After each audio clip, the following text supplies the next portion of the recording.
కాంగ్రెస్ పాలనలో గుక్కెడు నీళ్ల కోసం తల్లడిల్లే పరిస్థితి వచ్చింది. తాగునీటి కోసం ఖాళీ బిందెలతో రోడ్డెక్కి నిరసన తెలుపుతున్నారు నాగర్ కర్నూలు జిల్లా వాసులు.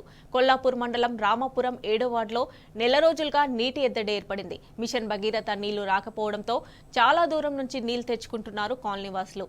తలాపున కృష్ణమ్మ పారుతున్నా తాగునీటి తండ్లాటకి తప్పడం లేదంటూ స్థానికులు వాపోతున్నారు. ఓటు బ్యాంకు రాజకీయాలు తప్ప కనీస అవసరాలు కూడా ఈ ప్రభుత్వం తీర్చడం లేదని మండిపడుతున్నారు. తాగునీటి సమస్య తీర్చకపోతే ఆందోళన ఉధృతం చేస్తామని హెచ్చరిస్తున్నారు.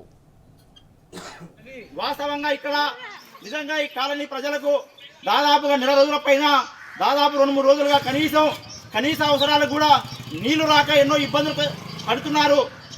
వాళ్ళు పడుతున్న ఇబ్బందులను ఇక్కడ స్థానికంగా ఉన్న పంచాయతీ కార్యదర్శి గారికి, ఇక్కడ ఉన్న స్థానికంగా ఉన్న అధికార పార్టీ నాయకులకు, స్థానిక ప్రజాప్రతినిధులకు విన్నపెట్టుకున్నా కూడా ఎవరు కూడా ఇక్కడ కన్నెత్తి చూడడం కానీ ఇక్కడ ఉన్న సమస్యను పరిష్కారం చేయడంలో ఏమాత్రం